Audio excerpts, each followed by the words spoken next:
"You're out of luck, Ethan." Desmond Thorne's laugh, a sharp, dismissive sound, echoed in the dimly lit dressing room of Stonehaven Conservatory in Edinburgh. Ethan Blackwood stared at his ruined concert suit, soaked and crumpled, its threads snagged by Desmond's ruthless hand. The grand annual showcase was just minutes away, his mother's legacy, the very reason he was here, hanging by a thread. Would Ethan's dream crumble under this blatant vandalism, or would a hidden heirloom carry him to triumph? Ethan Blackwood, 22, was a figure of quiet intensity at Stonehaven. His fair skin and light brown hair often blended into the background, but his blue eyes held a depth that hinted at an inner fire. Dressed in simple, well-worn clothes, he was an anomaly among the conservatory's privileged students. His calloused fingers, paradoxically graceful, adjusted the tuning pegs of a borrowed violin. This instrument was his refuge, a conduit to the echoing melodies of his mother, Eleanor Blackwood. Eleanor had been a legend, a white violinist whose performances once captivated audiences worldwide, her bow, a dancer pulling emotions from the very air. Ethan was 7 when she died, taken by a sudden illness that left him and his father, David, to navigate a world dimmed by her absence. David, a carpenter with hands as steady as his heart, raised Ethan in a modest Edinburgh flat, pouring love and resilience into his son's spirit. "Your mother's music lives in you," David would say, his voice a gentle reassurance as he tucked Ethan into bed with tales of Eleanor's meteoric rise against the biases she faced. Stonehaven, a prestigious conservatory nestled in the heart of Edinburgh, had offered Ethan a scholarship after a local recital where his raw, untamed talent had stunned the judges. Professor Arthur Finch, a stern yet kind man with a shock of gray hair and a reputation for nurturing prodigies, saw Eleanor in Ethan's playing. "You have her gift," Arthur had said after Ethan's first lesson. "The annual showcase will be your stage to prove it." The showcase, a glittering event attended by the music world's elite, was weeks away, and Ethan felt the weight of expectation, but not everyone at Stonehaven welcomed him. As Ethan tested a tentative scale, the practice room door creaked open. Desmond Thorne sauntered in, his dark skin gleaming under the fluorescent lights, his perfectly coiffed hair a stark contrast to Ethan's messy mop. Behind him trailed the shadow ensemble, 3 other male violinists whose loyalty to Desmond was absolute. Desmond's dark eyes narrowed, his lips curling into a smile that was all teeth. "Practicing again, Ethan?" He drawled, his voice dripping with mock sweetness. "Some of us earned our spot here, not just coasted on a dead mother's name." The words sliced through Ethan like a blade. He lowered the violin, his fingers tightening. The shadow ensemble tittered, their laughter a cruel chorus. They were sons of wealth, private tutors, summer conservatories, and instruments that cost more than David's yearly salary. To them, Ethan was an outsider, his scholarship, a charity case, his simple clothes, a mark of inferiority. "I'm here to play, Desmond," Ethan said, his voice steady despite the heat rising in his cheeks. "Same as you." Desmond stepped closer, his cologne sharp and cloying. "Oh, honey, you're not the same. You're a novelty, a sob story for the admissions board." He leaned in, his whisper venomous. "You don't belong here. Just like your mother never truly belonged." Ethan's heart pounded, a new, chilling layer to Desmond's taunt. Before he could retort, Professor Finch's voice cut through the tension. "Gentlemen, rehearsal starts in 5 minutes. Desmond tossed his head and led his posse out, but not before shooting Ethan a look that promised more trouble, his words about Eleanor echoing. Later, in the rehearsal hall, Desmond deliberately bumped Ethan's music stand, sending his sheets fluttering. "Oops," Desmond drawled. Ethan knelt, gathering the pages, his cheeks burning. "Careful, Desmond," he said evenly. "You might trip over your own ego." During a break, Ethan slipped to a corner. "You sound incredible," Serafina Rossi said, her viola case slung over her shoulder. Her green eyes were kind, her red hair bright. They're jealous? She offered. You've got something they'll never have. Ethan smiled, a rare kindness in Stonehaven's cold corridors. But then Ethan found his water bottle tipped over, soaking his music, Desmond's innocent shrug, a blatant lie. Ethan played on, his notes steady despite the turmoil. After rehearsal, Ethan lingered. Serafina stayed behind. You okay? She asked. Ethan sighed. It's like they're waiting for me to fail. Liam nodded. They're scared you'll outshine them at the showcase. As Ethan left, he passed a bulletin board plastered with showcase posters. That evening, he opened his backpack at home. Tucked inside his music folder was a single sheet defaced with red ink. Go back to the slums. Nobody, just like your mother. Ethan's breath caught, his fingers trembling. The shadow ensemble had followed him. He sank onto the couch, memories of David's stories surfacing, Eleanor facing jeers at auditions, her humble background a barrier in a world of privilege. But the added cruelty about his mother, it was too specific. This was more than just schoolyard bullying. It felt like a generational wound. The next morning, Ethan stood before his locker. As the door swung open, a chill ran through him. His borrowed violin lay inside, its strings severed, dangling like broken promises. The bridge was cracked. Scrawled on the inside of the case in black marker were the words, "You don't belong." And beneath it, chillingly, just like Eleanor. Some things never change. This was no random act. This was aimed at his lineage. Ethan sank to the cold floor. Serafina found him. Grace. She muttered before correcting herself. Desmond. She knelt, her concern a lifeline. He's trying to break you before the showcase. Ethan nodded, his voice cracking. She might succeed. By afternoon, Ethan returned home. David Blackwood entered, his face etched with exhaustion. What's wrong, son? Ethan's composure crumbled, the story spilling out. The severed strings, the cruel messages, Desmond's chilling reference to Eleanor. David listened, his expression darkening.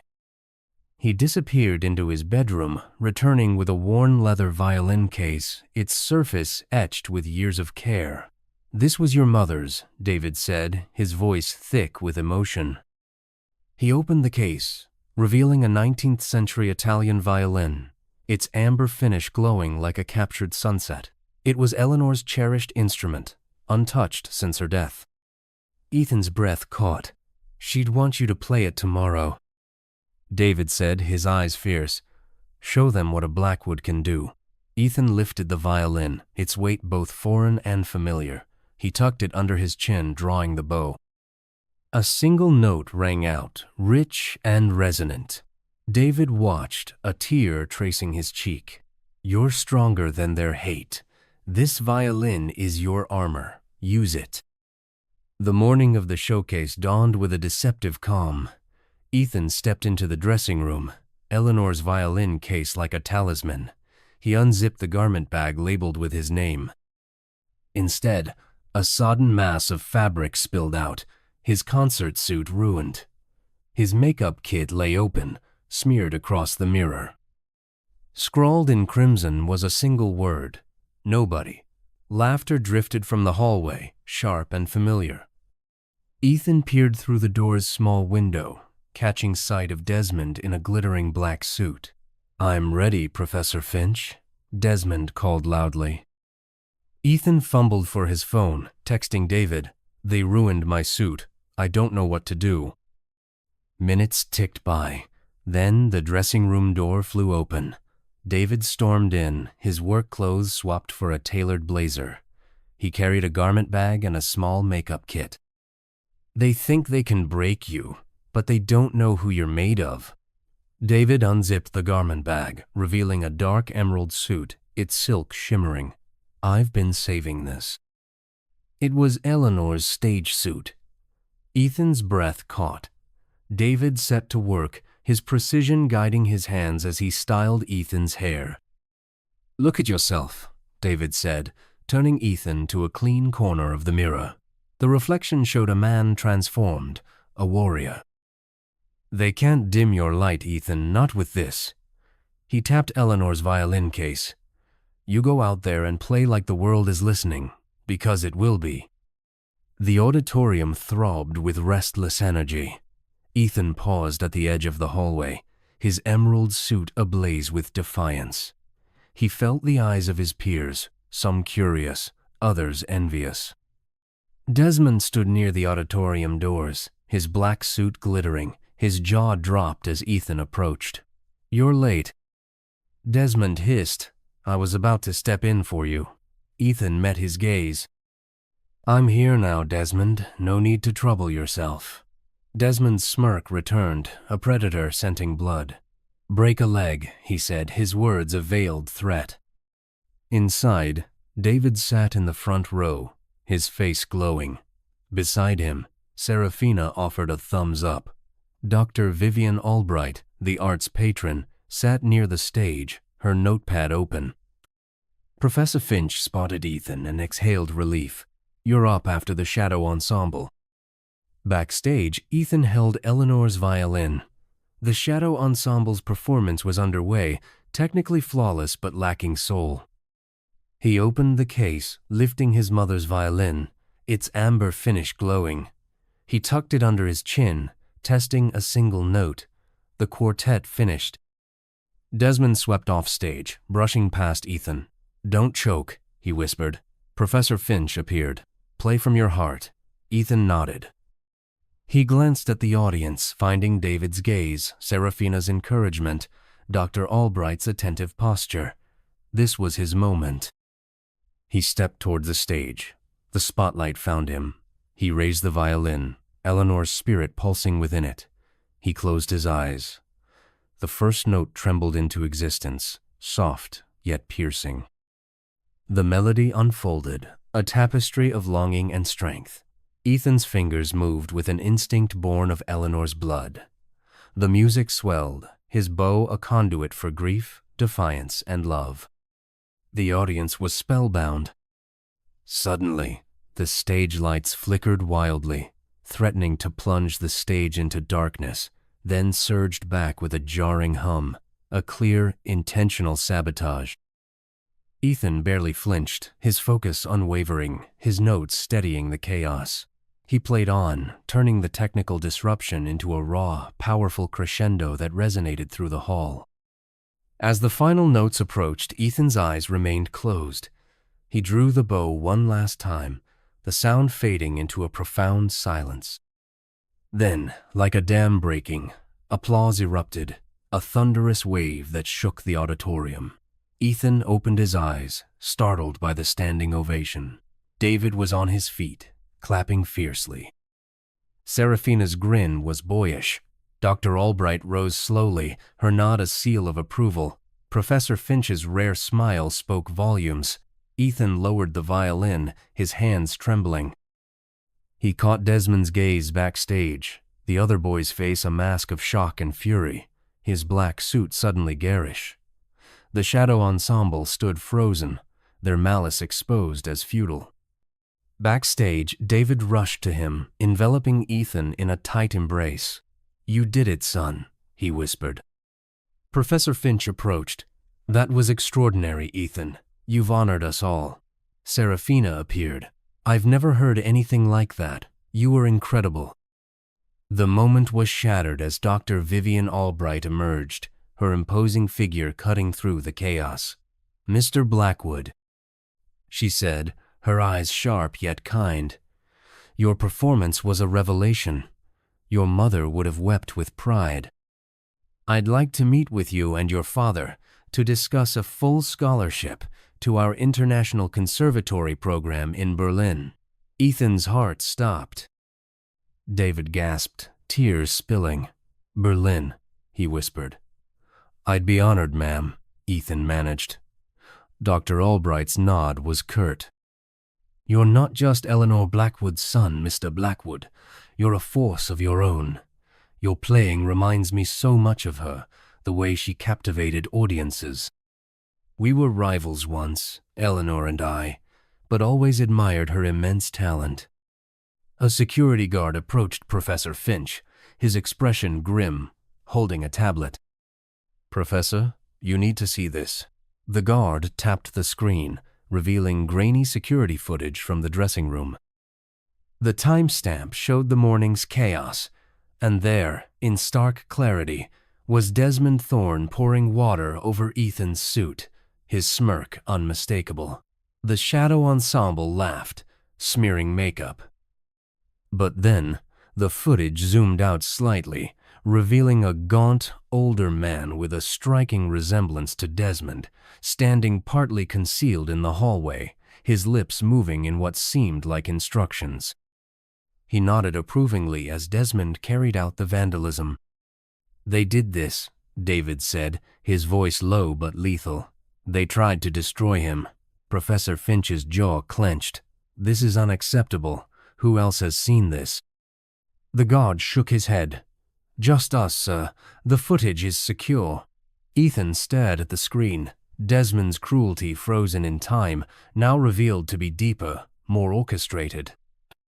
The old man, a Thorne family elder, seemed to be the true puppet master behind Desmond's actions, the generational grudge against Eleanor Blackwood now chillingly clear. David's resolve crystallized. "We're not letting this go. They don't get to hurt you and walk away." He turned to Professor Finch. "I'm filing a formal complaint, and I'll press charges for vandalism and harassment and conspiracy." Ethan's heart swelled. His father's strength was a fortress. Professor Finch nodded. "I'll support you. This ends now." The guard promised to preserve the footage. Serafina stepped closer, her hand brushing Ethan's arm. "You don't deserve this." Desmond and the Shadow Ensemble, along with the Thorne Elder, were suspended from Stonehaven. The incident sparked immediate reforms at the conservatory, mandatory workshops on inclusivity, a robust reporting system for harassment, and increased funding for scholarships for diverse voices. Ethan's ordeal had exposed cracks, and his triumph had inspired change. Months later, the Théâtre des Champs, Élysée in Paris, glowed under a velvet night. Ethan Blackwood stood in the spotlight, Eleanor's violin singing. Beside him, Serafina Rossi drew her bow across a cello, their duet a vibrant dance of strings. Paris had been his crucible, Dr. Albright's scholarship transforming him. He'd spent years in the city's conservatories, his hands bleeding from practice, his heart expanding. Serafina had joined him, their friendship blossoming into a love as deep as their music. Now, on this world stage, they played not just for the audience, but for each other, their notes a vow of resilience and devotion.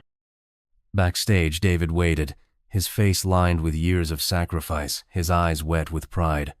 "You're everything she dreamed you'd be," he whispered, pulling Ethan into a tight embrace. Serafina joined them. "You were incredible," she said, her green eyes soft. Ethan smiled, warmth spreading through him. Their journey hadn't been easy, but their love had grown, a melody that weathered every storm. Ethan's story had rippled beyond Stonehaven, inspiring reforms. The Academy's new policies bore his name, a quiet tribute to his fight. Desmond Thorne and the Shadow Ensemble were distant memories, their suspensions a footnote in Ethan's ascent, their malice no match for his light. As the crowd dispersed, Ethan and Serafina lingered on stage, playing a soft, improvised duet.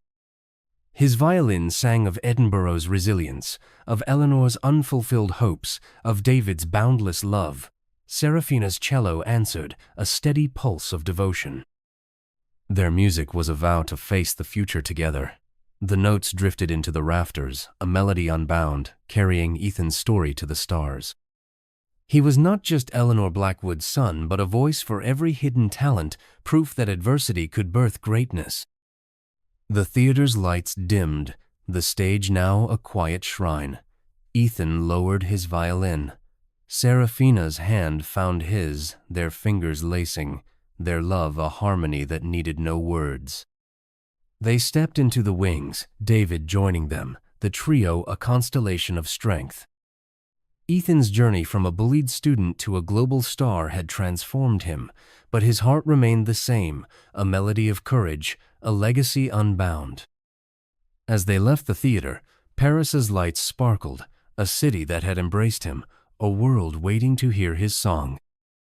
Dear listeners, Ethan Blackwood's journey reminds us that resilience and talent can overcome any obstacle, even when the roots of cruelty run deep.